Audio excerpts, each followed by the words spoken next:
ربنا سبحانه وتعالى بيقول في كتابه الكريم: لن تنالوا البر حتى تنفقوا مما تحبون. طبعا نفسنا كلنا ان احنا ننفق من اللي احنا بنحبه، ونفسنا ان احنا نعمل حاجات كتير قوي، وبنشوف على السوشيال ميديا ناس جميلة قوي، بدون ذكر اسماء لان هم كتار مش عايزة انسى اسم حد. بيعملوا كده صدقات حلوة وإطعام، بنغير منهم غيرة حميدة، الغيرة الحلوة اللي احنا عايزين نعمل حاجات حلوة زيكم كده. بس في مننا اللي مش عارف يعمل زيهم لان هو ظروفه المادية ما تسمحش ان هو يطعم الكميات اللي ما شاء الله هم بيطعموها، وفي مننا اللي ما عندهوش وقت ولا صحة ولا مجهود ان هو يقدر يعمل الكميات دي. انا بقى جات لي فكره بسيطه جدا، واتمنى ان كل الناس اللي بتشوف الفيديو دوت تنفذها، ان هو نعمل حاجه اسمها ايه، طبخه خير. طبخه خير ديت يعني ايه يا مروه؟ يعني كل يوم هنطبخ فيه لبيتنا عادي جدا، هنطلع من الطبخه دي ان شاء الله لو وجبه واحده بس نطعم بيها حد، اديها لابن البواب، اديها لعامل النظافه اللي احنا ما نقدرش نستغنى عنه، اللي هو من اهم المهن اللي موجوده في البلد، لان احنا من غير نظافته ومن غير تعاونوا معانا احنا ما نقدرش نعيش في الجمال ده كله.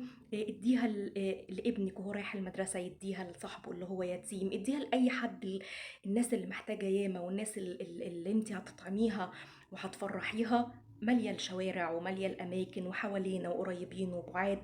والله هتلاقي الخير بينادي صاحبه، هتلاقي اللقمة زي ما بيقولوا بتنادي صاحبها. والله لو عملتي سندوتشات لعيالك الصبح وعملتي سندوتشين زيادة وقلتي لابنك ادي دول لزميلك، لو حد يعني على قد الحال شوية، او ان نزل دول للبواب وانت نازل يفطر بيهم، كمية راحة هتلاقيها هنا في قلبك، كمية شعور بالطمأنينة وبالسعادة وبالرضا وبالحب، ان انت هتنامي بالليل كده على مخدتك نومة مختلفة. صدقيني والله العظيم هتلاقي بركة في بيتك وفي صحتك وفي حياتك وفي رزقك وفي يومك، وهتلاقي نفسك ان انت الوجبة اللي انت عملتيها دي من كتر ما طعمها حلو في قلبك عايزة تزوديهم، يبقوا 2 يبقوا 3 يبقوا 4، وهتلاقي ربنا بيعينك وهتلاقي ربنا بيرزقك.